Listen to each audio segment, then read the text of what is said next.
الحمد لله رب العالمين والصلاة والسلام على سيد الأنبياء والمرسلين وعلى آله وأصحابه أجمعين أما بعد فأعوذ بالله من الشيطان الرجيم بسم الله الرحمن الرحيم قال الله تبارك وتعالى في القرآن الكريم وما خلقت الجن والإنس إلا ليعبدون صدق الله المولانا العظيم وبلغنا رسوله النبي الأمين المكين المعين الكريم ونحن على ذلك لمن الشاهدين والشاكرين والحمد لله رب العالمين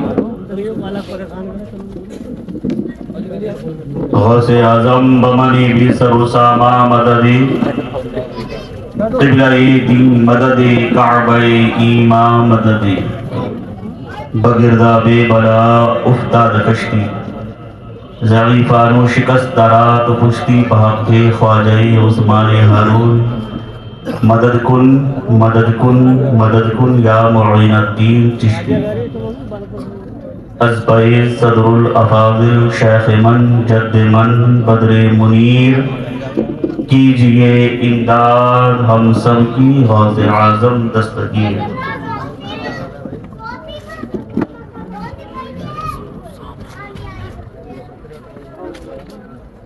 عزیزان ملت اسلامیہ جملہ حاضرین،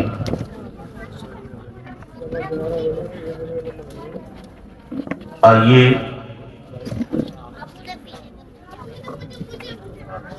میں کچھ عرض کروں اس سے پیشتر اپنے آقا و مولا حضور تاجدار مدینہ قرار قلب و سینہ مشک و عنبر سے معطر جن کا پسینہ روح فدار جناب احمد مجتبی محمد مصطفیٰ صلی اللہ تعالیٰ علیہ وآلہ وسلم کی بارگاہ کی بکس پناہ میں نہایت کی عقیدت و محبت کے ساتھ درود شریف کا نذرانہ پیش کرنے پڑھیے اللہم صلی علی سیدنا شفیعنا حبیبنا مولانا محمد وبارک وسلم صلی علیہ وسلم سیدی یا رسول اللہ صلی اللہ علیہ وسلم۔ درود شریف آپ کو یاد ہوگا، یاد ہے؟ پڑھتے کیوں نہیں؟ پڑھیے نا، باواز بلند پڑھیے اللہم صلی علی سیدنا شفیعنا حبیبنا نبینا مولانا محمد وبارک وسلم صلی علیہ وسلم علیک یا سیدی یا رسول اللہ صلی اللہ علیہ وسلم۔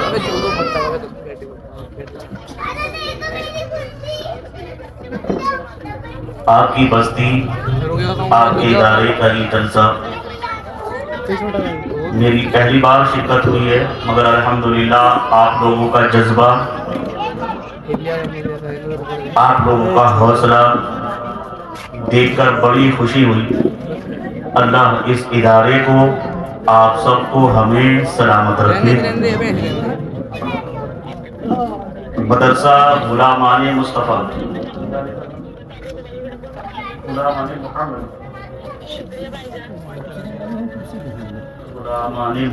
صلی اللہ علیہ وسلم، اللہ اس ادارے کو خوب عروج و ارتقاء عطا فرمائے۔ آج جشن دستار بندی کا موقع ہے، یہ بچے آپ کی نگاہوں کا مرکز بنے ہوئے ہیں۔ انہوں نے اپنے سینے میں اللہ کا مقدس کلام قرآن مجید اپنے سینوں میں محفوظ کر لیا۔ اللہ ان بچوں کو قرآن کا اچھا قاری، قرآن کا اچھا عالم، قرآن کا اچھا عامل بنائے۔ ان کے اساتذہ پر خوب برکتیں، ان کے والدین گھر والوں پر اپنی خوب رحمتوں کا نزول فرمائے۔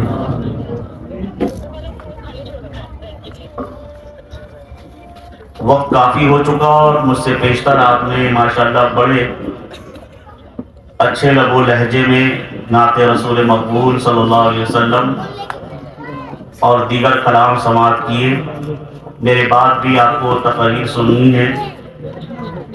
میں بیچ کی ایک کڑی بن کر آپ کے روبرو حاضر ہوا ہوں۔ اللہ ہمیں حق کہنے، حق سننے اور حق پر عمل کی توفیق عطا فرمائے۔ قرآن کریم کی ایک بڑی مشہور اور معروف آیت کریمہ کی تلاوت کا شرف حاصل کیا۔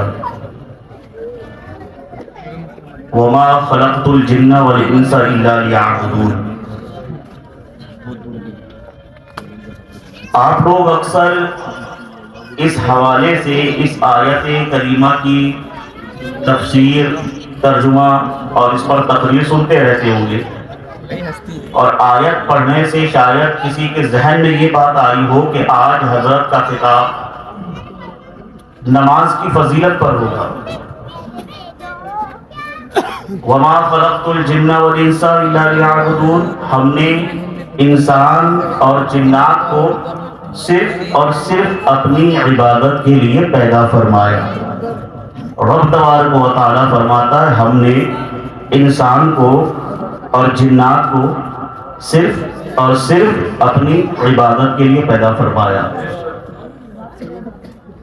اب آپ میں سے شاید کوئی یہ نہ سمجھے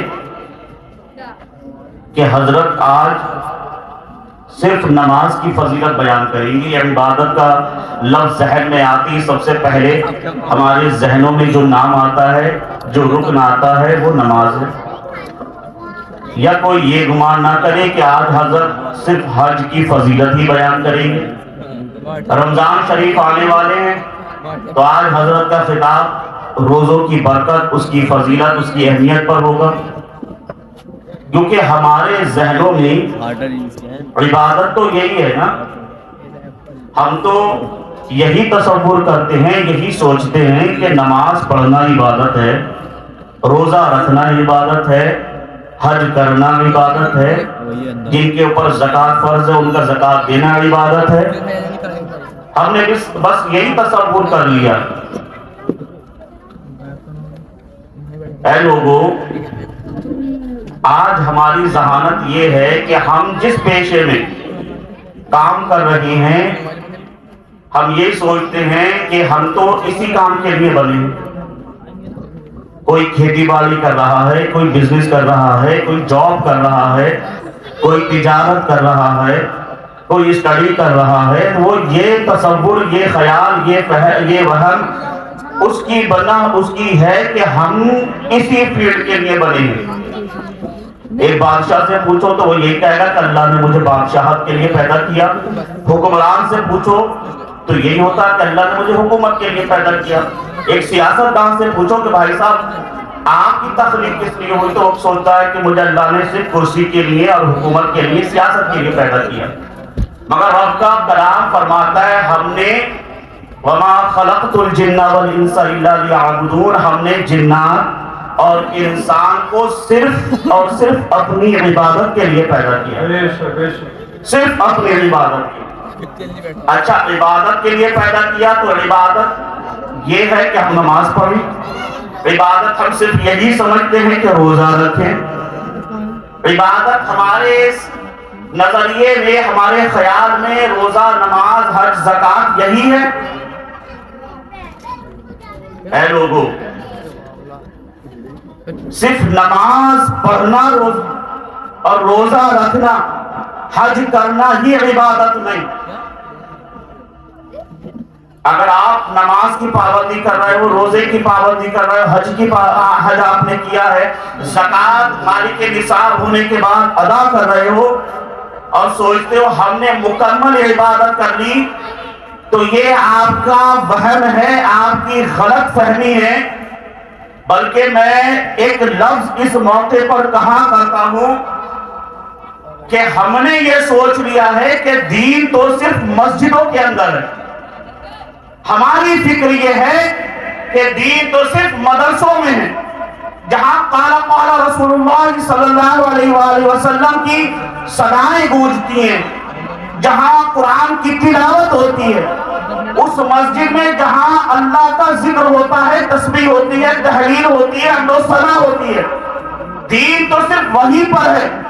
ایسا نہیں ہے میرے عزیز.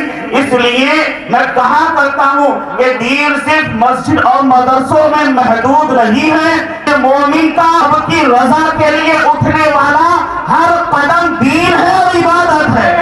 زندہ باد زندہ باد. نعرہ تکبیر، نعرہ رسالت، مسلک اعلی حضرت، جشن دستار بندی. زندہ باد. بندہ مومن کا اپنے رب کی رضا کے لیے اٹھنے والا قدم. کوئی انسان ہے کام کے لیے نکلا ہے، کام کر رہا ہے، گیا ہے کھیتوں پر کام کرنے کے لیے، دکان پر جاب کر رہا ہے، اپنا بزنس کر رہا ہے، تجارت کر رہا ہے. ذہن میں یہ خیال ہے، یہ فکر ہے، یہ سوچ ہے کہ میں کام پر نکلا ہوں، اس سے رزق حلال کماؤں گا، رزق حلال خود بھی کھاؤں گا، اپنے بچوں کو بھی کھلاؤں گا. اب یہ بچہ یہ انسان جتنی دیر رزق کی تلاش میں ہے، رزق حلال کی تلاش میں ہے، اتنی دیر یہ عبادت میں ہے. اتنی دیر عبادت میں. اور ایک جملہ اور ایک لفظ جس پر عمل کرے تو تمام عبادتیں ہمیں میسر آ جاتی ہیں. ایک اور لفظ ہے،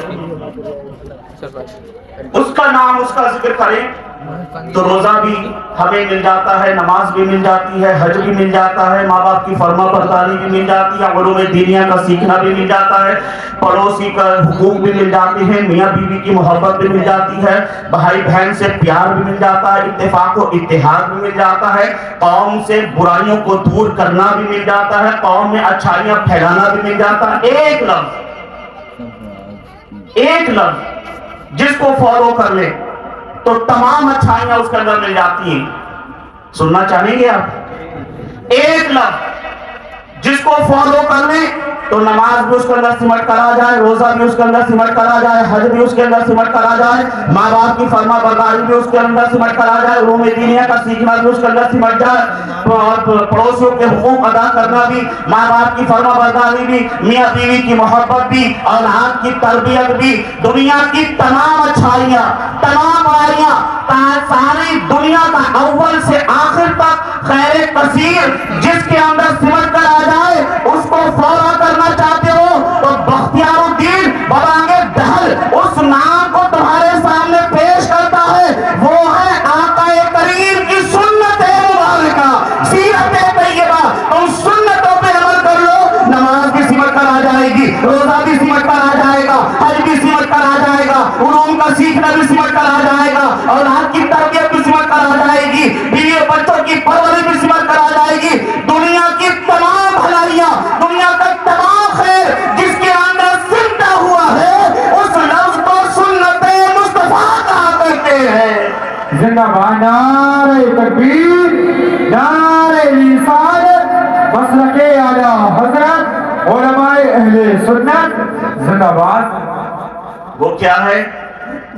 سنت مصطفیٰ، سنت نبی، سیرت رسول، حضور کی سیرت. آج سب سے بڑی پریشانی یہی ہو گئی ہے، ہم نے جلسوں میں بیٹھنا اٹھنا تو بہت کیا مگر ہم نے جلسوں سے کچھ لیا نہیں.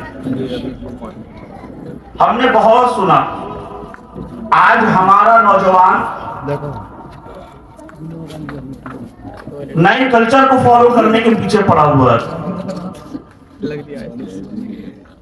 وہ یہ سوچتا ہے کہ آج کے اس ترقی یافتہ ماحول میں، ترقی یافتہ زمانے میں اگر ہمیں ترقی کرنی ہے، عروج حاصل کرنا ہے، اگر ہمیں بلندیوں پر جانا ہے تو ہمیں مغرب کو فالو کرنا ہے، امریکہ کو فالو کرے، آج کے نئے سائنسدانوں کو ہم فالو کریں، اس ٹاپک پر ہم ریسرچ کریں تو ہم بڑی کامیابی ہمیں مل سکتی ہے. اور نعوذ باللہ من ذالک دینی باتوں کو وہ سمجھتا ہے یہ تو بہت پرانی ہے.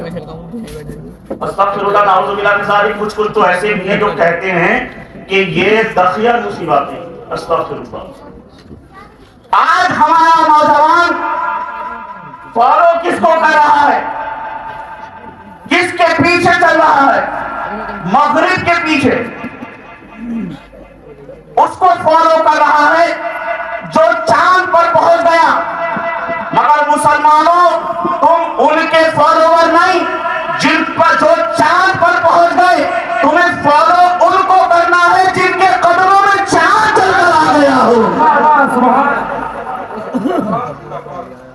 تم جن باتوں کو پرانی کہہ رہے ہو نا، آج بڑے بڑے پروفیسر اور بڑے بڑے ریسرچ کرنے والے ریسرچ کر رہے ہیں کس چیز پر؟ قرآن پر، حدیث پر، سنت پر، سیرت پر وہ ریسرچ کر رہے ہیں، اور ریسرچ کرتے کرتے چاند پر کمندے ڈال رہے ہیں۔ یہ کس کی ریسرچ ہے؟ یہ قرآن پر ریسرچ وہ کر رہے ہیں، حضور کی سیرت پر ریسرچ وہ کر رہے ہیں، حضور کی احادیث پر ریسرچ وہ کر رہے ہیں، ایک ایک چیز کو فالو وہ کر رہے ہیں۔ اور نوجوان ہماری قوم کا اس غلط فہمی میں کہ میاں یہ تو پرانی باتیں ہیں۔ ایک امریکہ کا انگریز سائنسدان، بڑا ماہر سائنسدان، اس نے ریسرچ کیا اور اس نے سنا کہ بھئی ایک سمندر ہے جس کے دو پانی ہیں، دو طرح کے پانی ہیں۔ آپ سوشل میڈیا کا دور ہے، اس پر دیکھتے ہوں گے، سوشل میڈیا پر آپ کو اکثر وہ دکھتا ہوگا سمندر جس کے دو پانی ہیں اور الگ الگ رنگ کے ہیں۔ اور تعجب کی بات یہ ہے کہ ایک پانی دوسرے پانی میں ملا ہوا نہیں ہے، خلوص نہیں کرتا، ملتا نہیں ہے۔ حالانکہ پانی کی تو خاصیت یہ ہے، آپ ایک کٹورے میں، ایک جگ میں، ایک بالٹی میں پانی لیں، ایک پانی میں لال رنگ گھول دیں، دوسرے میں نیلا رنگ گھول دیں، اور ان دونوں کو ایک بالٹی میں اونڈے لیں، تو مجھے بتائیں نیلا پانی الگ ہوگا اور لال سرخ پانی الگ ہوگا؟ بات آپ کی سمجھ میں آ رہی ہے؟ بات سمجھ رہے ہیں آپ؟ تو ایک اپنے لفظوں کو بھی بولتے رہے تاکہ مجھے بھی لگے کہ آپ سمجھ رہے ہیں، کم سے کم ماشاءاللہ سبحان اللہ جی کچھ تو بولے تاکہ مجھے لگے تو میں زندوں میں بیٹھ کر بات کر رہا ہوں۔ سبحان اللہ سبحان اللہ۔ نہ لگائیں ادھم چوکری والے نعرے، شامیانے کو پھاڑنے والی بات نہیں کرتا میں کہ اچھل کے اتنا اونچا نعرہ لگائیں کہ شامیانہ ایک دم پھاڑنے، آپ کم سے کم سبحان اللہ تو بولے، یا بات سمجھ میں آئے، گردن تو ہلائیں۔ ایک دم ساکت بنے بیٹھے، پتہ نہیں میں نے کون سے فلسفے کی گفتگو شروع کر دی، عام سی بات ہے، عام سی گفتگو کر رہا ہوں۔ ایک انگریز سائنسدان نے اس پر بڑی اس کو حیرت ہوئی کہ ایک سمندر ہے اور ایک سمندر میں دو الگ الگ مختلف پانی ہیں، ایک کا رنگ کچھ ہے دوسرے کا رنگ کچھ ہے، اور حیرت کی بات یہ ہے کہ دونوں ایک ساتھ بھی ہیں، مگر نہ ادھر والے پانی کا رنگ ادھر چلتا ہے نہ اس کا رنگ اس پہ چلتا ہے۔ اب اس پر اس نے ریسرچ شروع کری، نئی ٹیکنالوجی کے ذریعے، جدید آلات کے ذریعے وہ ریسرچ کر رہا ہے۔ 12 سال ریسرچ اس نے کی، اور 12 سال ریسرچ کرنے کے بعد وہ اس نتیجے پر پہنچا کہ یہ دونوں سمندر جو ہیں، ان دونوں پانیوں کے درمیان ایک پردہ حائل ہے، ایک پردہ ہے بیچ میں جو دونوں پانیوں کو آپس میں ملنے نہیں دیتا، ادھر کا پانی ادھر سے نہیں ملتا، ادھر کا پانی ادھر سے نہیں ملتا۔ 12 سال ریسرچ کے بعد اس کی یہ تحقیق پیش ہوئی، اور اس نے بڑے بڑے اسکالر، بڑے بڑے پروفیسروں کو اپنی یہ ریسرچ، اپنی تحقیق بھیجی، اور بڑا خوش ہوا کہ یہ معاملہ دیکھو میں نے بڑی محنت شاقہ کے بعد دن رات ایک کر کے اس مسئلے کو حل کر دیا کہ دونوں پانی آپس میں کیوں نہیں ملتے، کہ ایک پردہ ہے، اس پردے کی وجہ سے دونوں پانی آپس میں نہیں ملتے۔ یہ ریسرچ اس نے مختلف یونیورسٹیز میں اپنی ریسرچ بھیجی، اپنی تحقیق بھیجی۔ ایک مسلمان سائنسدان کو جب یہ پتا چلا، اس نے اس ریسرچ کو پڑھا تو ہنسنے لگا، مسکرایا، اور مسکرانے کے بعد پروفیسر صاحب جنہوں نے ریسرچ کی تھی ان کے پاس آیا اور کہا کہ آپ نے اپنی زندگی کے بیش قیمتی 12 سال صرف اس ریسرچ پر صرف کر دیے، 12 سال قیمتی صرف اس معمولی سی بات پر آپ نے خرچ کر دیے، اور 12 سال کے بعد ریسرچ تحقیق یہ پیش کر رہے ہیں کہ ایک پردہ ہے جو پانی کو ملنے نہیں دیتا۔ انہوں نے کہا یہ ذرا سی بات لگتی ہے تمہیں، یہ ذرا سی بات ہے، آج تک کسی نے اس کو حل نہیں کیا۔ میں نے نئی ٹیکنالوجی اور جدید آلات کے ذریعے اس پر ریسرچ کی ہے، تب یہ ریسرچ پیش کر رہا ہوں، تحقیق پیش کر رہا ہوں دنیا کے سامنے کہ ایک پردہ ہے جو دونوں پانیوں کو ملنے نہیں دیتا۔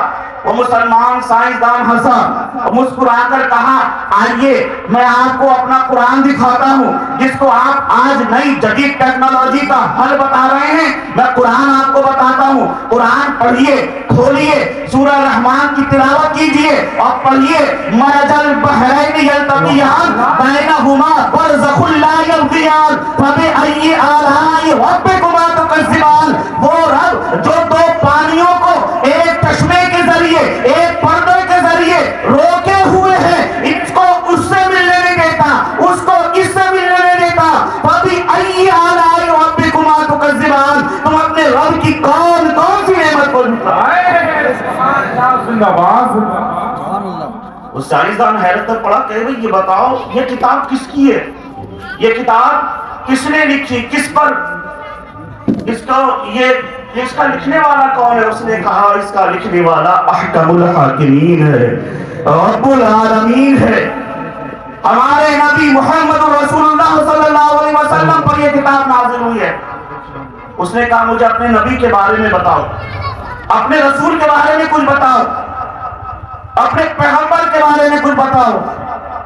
آج کوئی عاشقوں سے پوچھے کہ ہمارے پیغمبر کیسے ہیں تو ہم تو بچے بچے کی زبان پر میرے امام احمد رضا خان فاضل بریلوی اعلیٰ حضرت نے وہ تعریف حضور کی لکھ دی ہے کہ بچے بچے کی زبان پر حضور کی تعریف و توصیف ہے، اور ہر بچہ گنگناتا ہوا یہی نظر آتا ہے اور یہی کہتا ہوا نظر آتا ہے سب سے اولا و اعلیٰ ہمارا نبی، سب سے بالا و اعلیٰ ہمارا نبی، اپنے مولا کا پیارا ہمارا نبی، خلق سے اولیاء، اولیاء سے رسول اور رسولوں سے اعلیٰ ہمارا نبی، سارے اچھوں میں اچھا سمجھیے جسے، سارے اونچوں میں اونچا سمجھیے جسے، ہے اس اونچے سے اونچا ہمارا نبی، سارے اچھوں میں اچھا سمجھیے جسے، ہے اس اچھے سے اچھا ہمارا نبی۔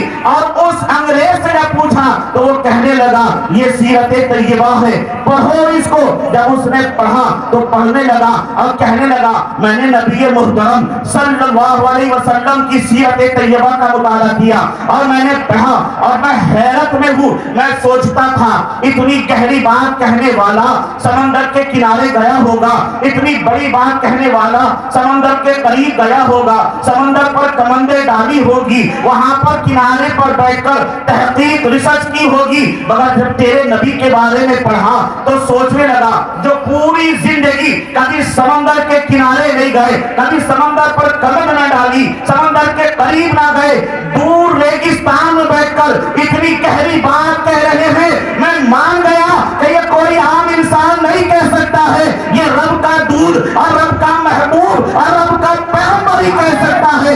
اس کتاب کو بھی مان گیا یہ کتاب کسی انسان کی لکھی ہوئی نہیں ہے، یہ اسی رب کی لکھی ہوئی ہے جو اس سمندر کو پیدا کر رہا ہے۔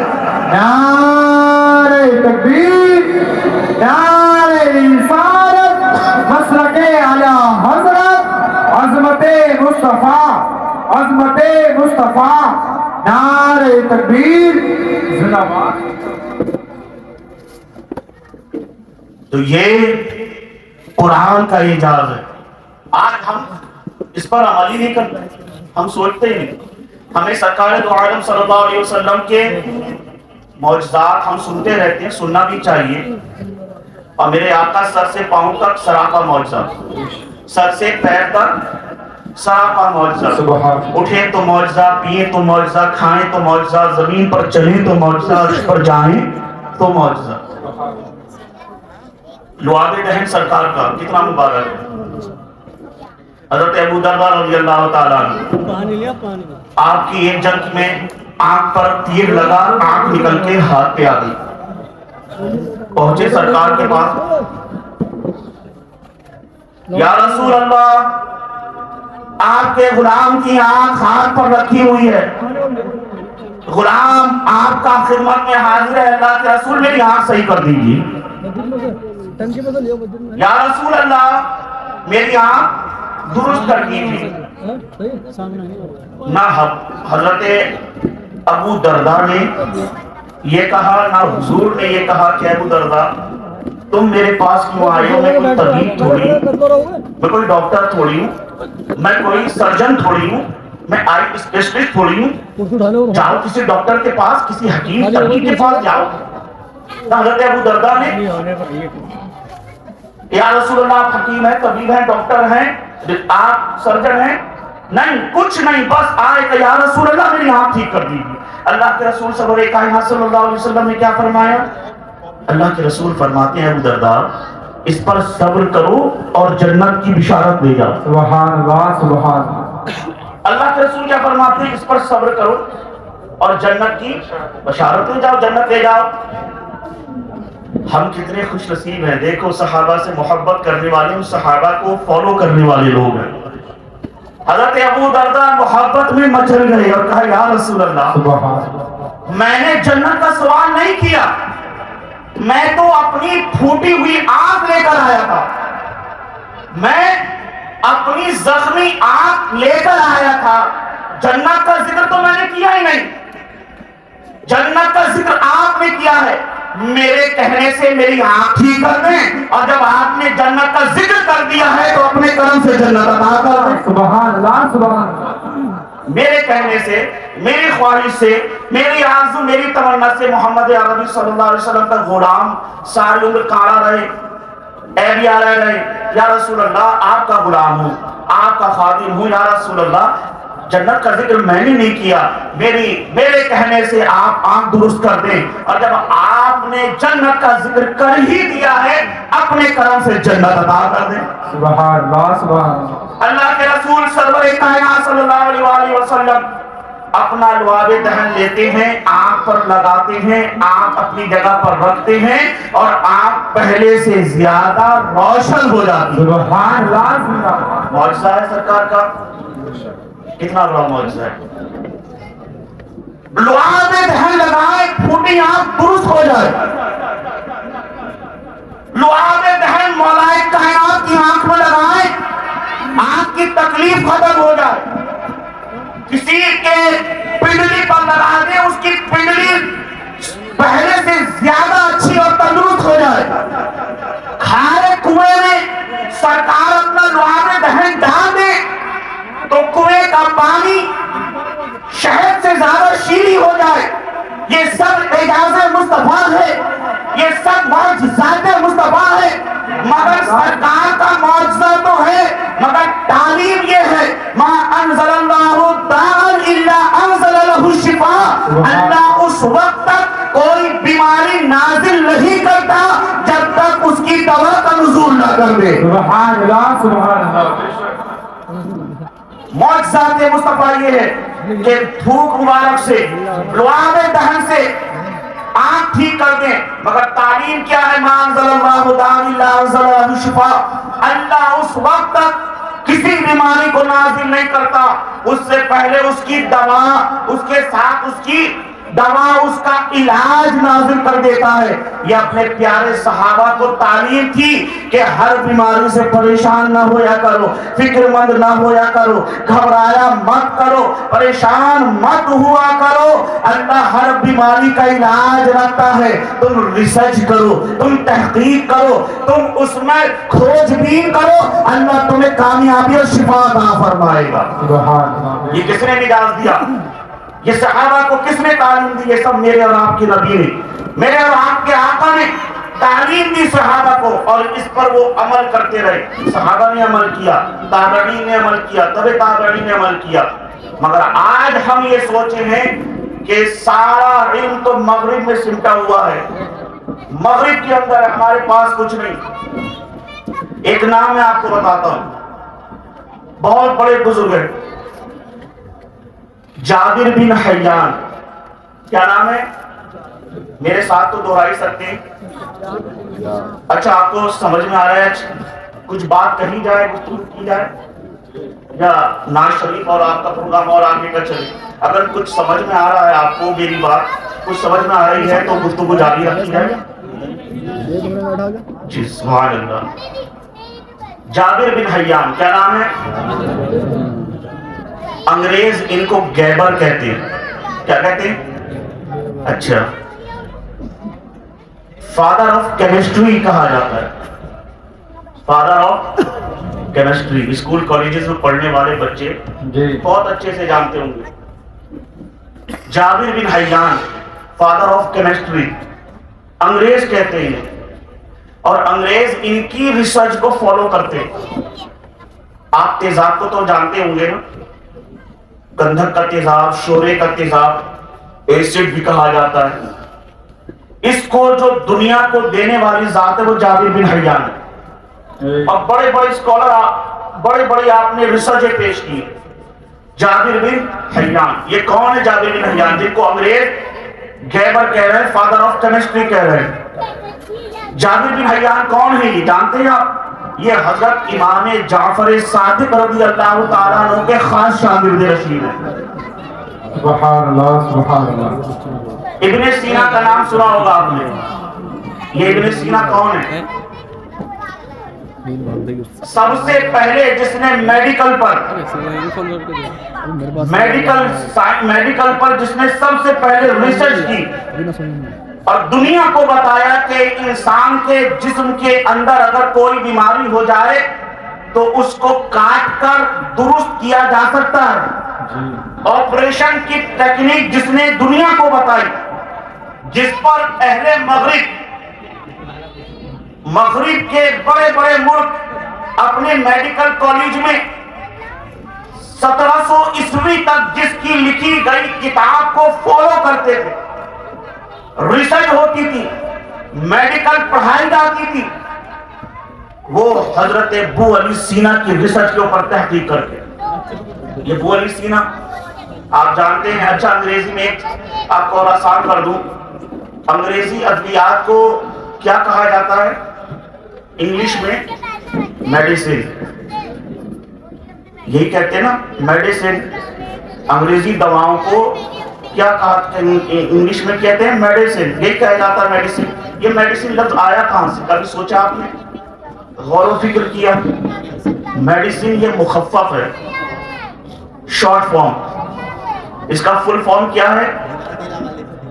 ہاں ہو سکتا ہے آپ میں سے کچھ بہت زیادہ دانشور بیٹھے ہوں کہ مولانا تو آتا جاتا کچھ نہیں، ویسی مولویوں کو آج کے دور میں بیوقوف سمجھا جاتا۔ مطلب مولوی مدرسے میں پڑھ لیا، ہم مدرسے کو جانتے ہیں کہ مدرسے کے پڑھے ہوئے بچوں کا بتا رہا ہوں میں، یہ جابر بن حیان، یہ ابو علی سینا، اب 85 نام، سینکڑوں نام ہے، اتنی لمبی تو گفتگو بھی نہیں ہونی۔ مدرسے والوں کو تو ویسے بیوقوف سمجھتے ہیں، جبکہ حقیقت یہی ہے کہ سب سے عقل مند وہ ہے جس نے قرآن کو پڑھ لیا، جس نے حدیث کو پڑھ لیا، اس سے زیادہ عقل مند کوئی نہیں۔ تو میں عرض کر رہا تھا یہ میڈیسن جو آپ دن رات کہتے ہیں نا میڈیسن ہے کیا چیز؟ یہ شارٹ فارم ہے، مخفف شارٹ فارم۔ فل فارم کیا ہے اس کا؟ میڈ ان سینا۔ کیا ہے؟ میڈ ان سینا۔ میں نہیں کہہ رہا، موبائل سب کے ہاتھ میں ہے، سرچ کرو اس کو، دیکھو ہے نا، جا کے گھر جا کے سرچ کرنا، آپ کو پتا چلے گا یہ میڈیسن لفظ کہاں سے آیا۔ تو جن کے اوپر انگریز اپنی دوائیوں کے نام رکھ رہے ہیں وہ اسی مدرسے کے پڑھے ہوئے طلباء۔ سبحان اللہ سبحان اللہ۔ ابو علی سینا جن کو میڈیسن کہا جاتا ہے، یہ اصل میں ہے میڈ ان سینا۔ بڑے بڑے نام ہیں۔ اپنی بات کو سمیٹتے ہوئے عرض صرف یہ کرنا ہے کہ میرے پیارے آقا سید عالم صلی اللہ تعالیٰ علیہ وآلہ وسلم نے امت کو یہ پیغام دیا، جہاں معجزات دکھائے آپ نے، آپ کے بڑے معجزات، وہی امت کو پیغام یہ دیا کہ تم ریسرچ کرو، تحقیق کرو، ڈھونڈو، جستجو کرو، خوب تلاش کرو، اللہ تمہیں کامیابی دے گا۔ بے شک بے شک۔ مگر آج ہم کس غلط فہمی میں ہیں کہ علم تو صرف ان کے پاس ہے۔ آج ہم نے مدرسوں کو اہمیت نہیں دی، مدرسوں کو ہم نے اچھے حال میں نہیں رکھا، ان علماء کی قدر نہیں کی۔ قسم خدا کی اگر دنیا اور آخرت میں عزت چاہتے ہو تو ان علماء کی قدر کرو۔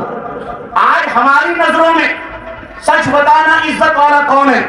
میں کسی کی یہاں پر توہین کرنے کے لیے، میں کسی کی توہین کرنے کے لیے نہیں بیٹھا، لیکن آج کا ماحول بتا رہا ہوں۔ ہماری نظروں میں عزت والا کون ہے؟ جو گاؤں کا پردھان ہے وہ عزت والا، جو ڈاکٹر ہے وہ عزت والا، انجینئر ہے وہ عزت والا، بیرسٹر ہے وہ عزت والا، سائنسدان ہے وہ عزت والا، چودھری ہے وہ عزت والا، زمیندار ہے وہ عزت والا، مکان مالک ہے وہ عزت والا، جس کے بینک بیلنس اچھا، جس کے پاس گاڑیاں تگڑی، جس کے پاس عیش و آرام کا سامان، وہ عزت والا ہے۔ مگر قسم رب کعبہ کی، اس دنیا کے سب سے معزز انسان نے، سب سے مکرم انسان نے، سب سے افضل و اعلی انسان نے، اور سب سے بڑے دماغ والے انسان نے، جس کو معلم کائنات، سرور کائنات، فخر عالم، فخر آدم و بنی آدم، سید عالم صلی اللہ علیہ وسلم ہم الشام کہتے ہیں، اس نبی نے فرمایا سب سے بہتر دیکھنا ہے تو کہیں مت جاؤ، خیرکم من تعلم القرآن وعلمہ، تم میں بہتر وہ ہے جو قرآن پڑھتا ہے اور قرآن پڑھاتا ہے۔ زندہ باد نعرہ تکبیر، نعرہ رسالت، مسلک اعلی حضرت، عظمت قرآن، عظمت قرآن، زندہ باد۔ سب سے بہتر وہ ہے جو قرآن پڑھتا ہے، قرآن سیکھتا ہے یا قرآن سکھاتا ہے۔ بے شک حضرت مولائے کائنات مولا علی شیر خدا کرم اللہ تعالی وجہ الکریم، کتنی پیاری بات کہی۔ کبھی کبھی آپ کے لیے کچھ زیادہ سیکھنا پڑتا ہے ورنہ آپ متوجہ نہیں ہوتے، ورنہ حقیقت میں اتنا چیخنا تو مجھے بھی بہت زور لگ رہا ہے، مگر آپ کو توجہ دلانے کے لیے سیکھنا پڑتا بلا وجہ۔ اگر آرام سے گفتگو کی جائے نا تو پھر آپ توجہ نہیں دے رہے، جب چیخو تو لگتا بھائی صاحب دھاکڑ گفتگو اب ہوئی ہے، اب حضرت نے کلیجہ پیپڑا نکال کر مائک پہ رکھ دیا۔ اب بہت اچھی بات ہے حضرت، اب چیخ کے بولیں، حالانکہ اس سے زیادہ سمجھ میں بات آتی نہیں۔ بہرحال ایک حدیث شریف سنیں، آپ سماعت کریں۔ ہاں میں حضرت علی کی کچھ قول بتا رہا تھا، کتنی پیاری بات باب مدینۃ العلم نے کہی، جو علم کا دروازہ ہے، جو حکمت کا دروازہ ہے، جو فضل کا دروازہ ہے، میرے علی، آپ کے علی، ہم سب کی علی، مولا کائنات نے کتنی پیاری بات کہی۔ حضرت علی فرماتے ہیں کہ یہ پیسہ اور دولت یہ جو ہے نا، کہتے ہیں یہ قانون کی میراث ہے۔ علی کا قول آپ کو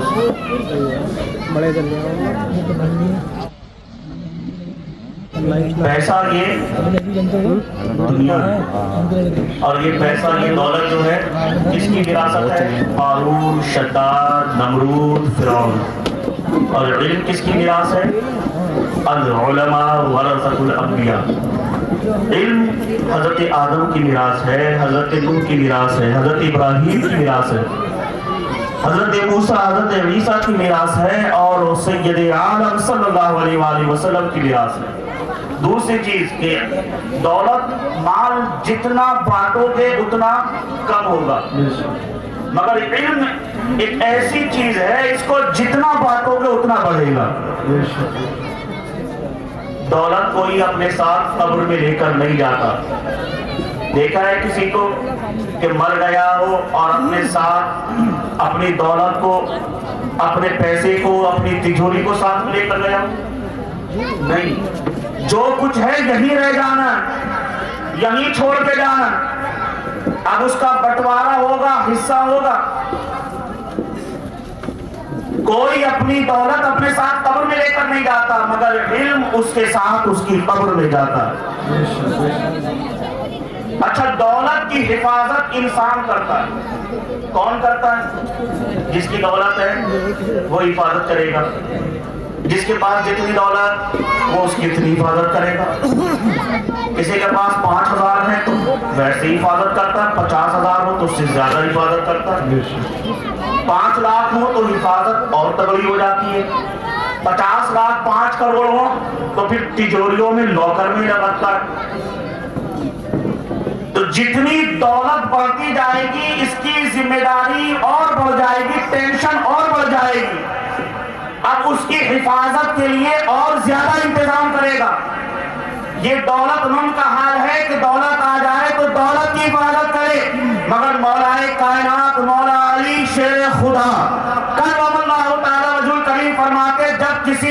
کے پاس علم آ جاتا ہے تو اب وہ علم اس کی حفاظت کرتا ہے، سبحان اس کی اللہ۔ روزے کی حفاظت علم کر رہا ہے، نماز کی حفاظت علم کر رہا ہے، زکوٰۃ کی حفاظت علم کر رہا ہے، طہارت کی حفاظت علم کر رہا ہے، سب سے بڑھ کر اس کے ایمان کی حفاظت علم کر رہا ہے۔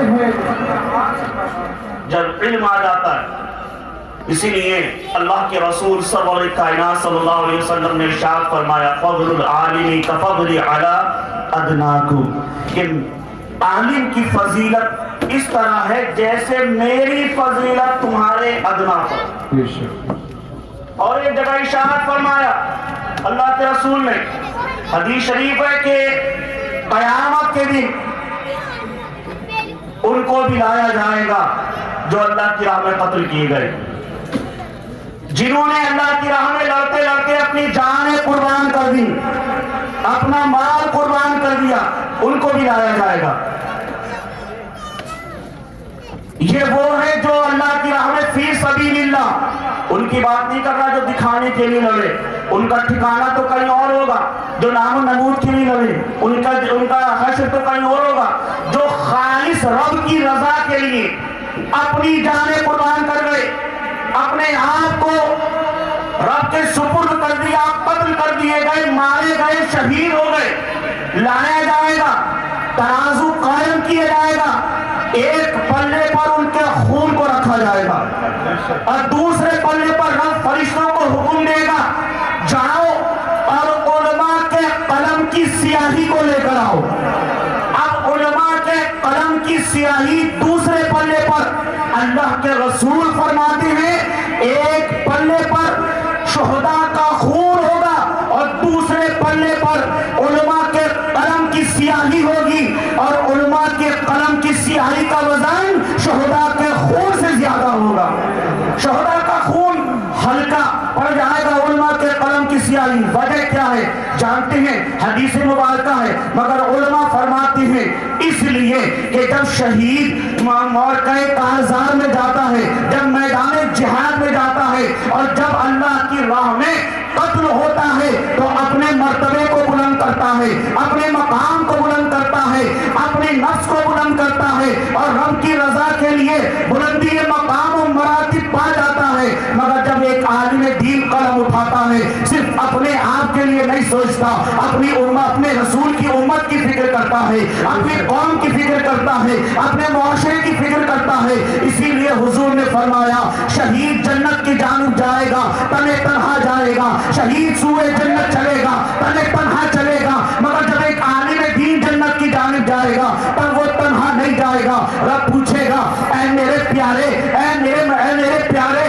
جنت جاتا کیوں نہیں، آگے بڑھتا کیوں نہیں؟ وہ دیکھ جنت کی بہاریں تیرے سامنے ہے، وہ دیکھ جنت کی رنگینیاں تیرے سامنے ہے، وہ دیکھ جنت کی شادابیاں تیرے سامنے ہے، چلتا کیوں نہیں، قدم کیوں نہیں بڑھاتا؟ وہ شہداء تو چل دیے جنت کی جانب، ان کی روحیں تو حوروں کی گود میں آرام کر رہی ہیں، تو کیوں نہیں چلتا، جاتا کیوں نہیں؟ اب وہ قلم اٹھائے، اب وہ بولیں گے پروردگار عالم، عالم دین کی زبان ہوگی اے میرے رب میں کیسے جنت میں چلا جاؤں؟ یہ دیکھ میرے پیچھے جہنم کی لائن لگی ہوئی ہے۔ اس میں وہ بھی ہے جب میں قرآن پڑھتا تھا میرے پاس تیرا کلام لینے کے لیے کچھ پیسے نہیں تھے، ان میں سے ایک آیا تھا اور سینے سے کلام پاک لگا کر میرے ہاتھ میں دیا تھا، میں نے اس کلام کو پڑھ کر تیرا قرآن اپنے سینے میں محفوظ کیا ہے۔ جب میں عالم دین بن رہا تھا مجھے ضرورت تھی، اس نے مجھے پیسوں سے نوازا تھا، یہ وہ ہے جو میری عزت کرتا تھا، یہ وہ ہے جو مجھ سے محبت کرتا تھا، یہ وہ ہے جو میری مدد کرتا تھا۔ آج یہ سب جہنم کی قطاروں میں لگے ہوئے ہیں۔ جس نے میرے اوپر دنیا میں احسان کیا وہ آج جہنم کی قطار میں لگے ہوئے ہیں اور میں جنت میں چلا جاؤں۔ اے میرے مولا مجھے اجازت دے میں اپنے ساتھ ان کو بھی جنت میں لے کر جاؤں۔ پروردگار کا حکم ہوگا اے عالم دین آج تمہیں اذن عام ہے، جہنم سے نکالو اور اپنے ساتھ جنت لے کر چلے جاؤ۔ نعرہ تکبیر، نعرہ رسالت، مسلک اعلی حضرت، عظمت قرآن، عظمت قرآن، نعرہ تکبیر۔ اور ایک بات بتاؤں، جب شہید ہوتا ہے نا تو اپنی جان کو بلند کرتا ہے. مرتبہ بلند پتہ کیوں ہے؟ اس لیے بھی مرتبہ بلند ہے کہ شہید اپنے آپ کو اپنے ایمان کو بچاتا ہے اور جنت چلا جاتا ہے.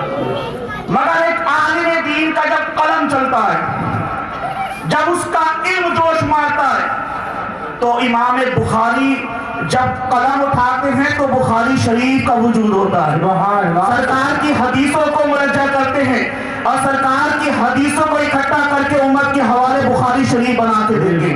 جب ایک عالم دین کا قلم چلتا ہے اور اس کا علم جوش مارتا ہے تو جلال الدین سیوطی، حضرت جلال الدین سیوطی جلالین کی تشریح کرتے ہیں اور جلالین تصریح فرماتے ہیں. جب ایک عالم ربانی کا قلم چلتا ہے تو مجدد الفسانی رحمت اللہ علیہ جیسا دلیر اکبر جیسے بادشاہ کو للکارتا ہے، دین الہی کو زلیدوز کرتا ہے، حق کا پرچم بلند کرتا ہے، پوری امت کی حفاظت کرتا ہے. اور جب بریلی میں ایک عالم دین کا قدم چلتا ہے، اس کا قلم چلتا ہے، علم جوش مارتا ہے، تو کبھی فتاوی رضویہ امت کو دے دیتے ہیں اور کبھی علم کے سمندر بہا دیتے ہیں جس سے دنیا آج تک فیضیاب ہو رہی ہے. مراد آباد میں جب کسی عالم ربانی کا قلم چلتا ہے تو کبھی خزائن العرفان مالز وجود میں آتی ہے، کبھی اطیب البیان مالز وجود میں آتی ہے، کبھی الکلمۃ العلیاء مالز وجود میں آتی ہے. اور وہابیت کا، دیوبندیت کا اور صلح کلیت کے تابوت میں اپنے قلم کی نوک سے تابوت کی آخری کیل ایسے کھول دیتے ہیں کہ سر اٹھانے کی مہلت تک نہیں دیتا. سبحان اللہ، سبحان اللہ، زندہ باد. جب ایک عالم دین کا قلم چلتا ہے تو تمام علماء یہ جو بیٹھے، اللہ ان کے قلم، ان کے علم میں بھی جوش اور جذبہ پیدا کرے، طاقت پیدا کرے سنت کی خدمت میں. بس ایک آخری بات آپ سے کہہ کر کیونکہ وقت کافی ہو گیا اور ماشاءاللہ مفتی حماد صاحب ہمارے درمیان تشریف لا چکے ہیں، آپ کو ان کا بھی خطاب سننا ہے. میں تو تبرکاً آپ کے بیچ میں آ گیا، یا یہ کہہ دیجیے طوفان سے پہلے کی خاموشی کو بختیار الدین سمجھ لیجیے. ابھی حضرت مفتی صاحب کی ملاقات کو زوردار، شاندار، جاندار خطاب سماعت کرنا ہے. یہ ادارہ آپ کا بڑا پیارا ادارہ ہے. میں نے بڑی باتیں شروع میں کری کہ اپنے بچوں کو تعلیم ضرور دیجیے، ضرور تعلیم دیجیے، اپنے بچوں کو ضرور پڑھائیے، حافظ قرآن بنائیے، عالم دین بنائیے. نہیں بن رہا ہے عالم دین، نہیں بن رہا ہے حافظ قرآن، چلیے آپ میاں آپ اپنی مرضی کا پڑھائیے. مولوی نہیں بنا رہے آپ، آئی پی ایس بنائیے، آئی ایس بنائیے، کچھ تو بنائیے، ڈاکٹر بنائیے، ایم بی بی ایس بنائیے، کچھ تو بنائیے. نہیں بنا رہے آدمی، لیکن ہاں کامیاب انسان بنانا چاہتے ہیں اور چاہتے ہیں کہ یہ بھی کامیاب ہو، میں بھی کامیاب ہو جاؤں، تو اپنے بچوں کو دین ضرور سکھائیں. چاہے ڈاکٹر بنائیں، آئی پی ایس بنائیں، آئی ایس بنائیں، کچھ بھی بنائیں، وہ بیرسٹر بنے قوم کی بھلائی کے لیے. کیوں؟ کیونکہ جب تک اس کے سینے میں حضور کا عشق نہیں ہوگا، حضور کی محبت نہیں ہوگی نا، وہ کچھ بھی بن جائے نہ اس سے دنیا کو فائدہ ہوگا، نہ قوم کو، نہ ملت کو، نہ سماج کو، نہ اس کے گھر والوں کو. اور اگر حضور کا عشق ہوگا، دین کی سمجھ ہوگی، دیندار ہوگا، تو وہ اپنے قوم کے لیے بھی فائدہ مند ثابت ہوگا، اپنے ملک کے لیے بھی فائدہ مند ثابت ہوگا. وہ دنیا میں بھی آپ کو فائدہ پہنچائے گا اور آخرت میں بھی آپ کو فائدہ پہنچائے گا اگر اس کے اندر دین ہے. آج دنیا برابری کی بات کرتی ہے اور یہ کہتی ہے کہ برابری ہو، نہ برابر ہو. بھائی اونچ نیچ کے جھگڑے ختم کرو، یہ گورے کالے کا فساد ختم کرو، چھوٹ اچھوٹ کا یہ سب کچھ دھو ڈالو اور ایک پلیٹ فارم پر آ جاؤ. میں کہتا ہوں یہ تمہارا نعرہ لگانا بالکل فضول ہے. آج امریکہ کا گورا فارم سیاہ فارم کا مقابلہ نہیں کر سکتا، ہمارے وہاں چھوٹ اچھوٹ کا مقابلہ نہیں کر سکتا، اس کی پڑوس میں بیٹھنا نہیں چاہتا، اس کو سامنے کھڑا کرنا نہیں چاہتا. اگر آج بھی تم اپنے بچوں کو پیغام دینا چاہتے ہو اور یہ بتانا چاہتے ہو کہ پوری دنیا ایک پلیٹ فارم پر آ جائے، تو اس کا صرف ایک علاج ہے، وہ ہے تعلیمات مصطفیٰ، وہ حضور کریم صلی اللہ علیہ وسلم کے پیغام. قسم خدا کی جب آپ نے اپنا آخری خطبہ حجۃ الوداع کے موقع پر دیا تو حضور نے ارشاد فرمایا کسی کالے کو کسی گورے پر کوئی فضیلت نہیں، کسی کالے کو کسی گورے پر، کسی اجمی کو کسی عربی پر، کسی عربی کو کسی اجمی پر کوئی فضیلت نہیں۔ اگر تمہارے اندر فضیلت ہے تو تمہارا تقویٰ ہے، تمہاری پرہیزگاری ہے۔ اگر فضیلت چاہتے ہو تقوی میں مضبوط ہو جاؤ۔ آج دنیا مساوت برابری کا دعویٰ کرتی ہے، ہم کہتے ہیں تم برابری ایسے نہیں کر سکتے، تم ایسے برابری نہیں کر سکتے۔ برابری کرنی ہے تو مصطفیٰ جان رحمت کو فالو کرو، آپ کی سیرت سنت کو فالو کرو، تب تو برابری پر آ سکتے ہو اور یہ کہہ سکتے ہو ایک ہی صف میں کھڑے ہو گئے محمود و عیال، نہ کوئی بندہ رہا نہ کوئی بندہ رہا۔ اگر پیغام دینا ہے تو حضور کی سیرت کر دو، مگر لوگ اس کا بھی غلط فائدہ اٹھاتے ہیں۔ وہ کہتے ہیں بھائی صاحب یہ اختلاف ہوتے ہیں، مولویوں کا اختلاف ہے۔ بولے کہا ہے بولے اتحاد ہونا چاہیے۔ بھائی صاحب اتحاد کون نہیں چاہتا؟ آپ نہیں چاہتے، ہم نہیں چاہتے، علماء نہیں چاہتے۔ مفتی عمار صاحب کی تقریر سنی، کس تقریر میں آپ مفتی ہارون صاحب ہیں، ہمارے علماء بیٹھے، میں سب کے نام بھی نہیں جانتا، اللہ سب کو سلامت رکھے۔ کون ایسا عالم ہے جو اختلاف کی بات کر رہا ہے؟ لیکن آپ نے اتحاد کا نام غلط جو رکھ دیا ہے تو آپ کا قصور ہے۔ آپ کہتے ہیں اتحاد ہو، سارے داڑھی ٹوپی والے ایک ہیں، اچھا جی، سارے پگڑی کرتے بجانے والے ایک، اچھا جی، آپ آئے نکل کے دین سمجھانے کے لیے۔ تو جنگ بدر میں جو گھوڑے پہ سوار ابو جہل تھا وہ ٹائی کوٹ پینٹ شرٹ پہن کر آیا تھا۔ اگر لباس پر اتحاد کرنا ہے تو جنگ بدر میں کفار مکہ کا بھی وہی لباس تھا، عرب کا وہی لباس تھا، اور داڑھی ٹوپی پر نمازوں پر اگر اتحاد کرنا تو پھر کربلا موت کیوں وجود میں آئی؟ کربلا کا کیا مقصد تھا؟ کیا یزیدیوں میں نمازی نہیں تھے؟ کیا روزے دار نہیں تھے؟ اس میں حاجی نہیں تھے؟ حافظ و عالم نہیں تھے؟ تم نے معیار ہی غلط چنا ہے، تمہاری کوتاہی ہے۔ آؤ ہمارے علماء کے پاس، ہم بتائیں گے کہ اتحاد کا معیار کیا ہے۔ ہماری نہیں سنتے تو پروفیسر علامہ ڈاکٹر اقبال کی سن لو، ہم وہی اتحاد کی بنیاد رکھتے ہیں اور ایک ہی لفظ کہتے ہیں، سینے پہ تمہیں باہیں پھیلا کر سینے سے لگانے کو تیار ہیں۔ شرط اتنی سی ہے کہ محمد سے وفا تو نے تو حق دے ہیں، یہ جہاں چیز ہے کیا لوہو قلم تیرے۔ زندہ باد زندہ باد، واہ واہ واہ واہ، سبحان اللہ۔ محبت دین حق کی شرط اول ہے، اسی میں ہو اگر خامی تو سب کچھ نامکمل ہے۔ کہنے سننے میں کوئی غلطی کوتاہی سرزد ہوئی مولا اسے معاف فرمائے۔ استغفر اللہ ربی من کل ذنب واتوب الیہ، وآخر دعوانا ان الحمد للہ رب العالمین۔ السلام علیکم ورحمۃ اللہ تعالی وبرکاتہ۔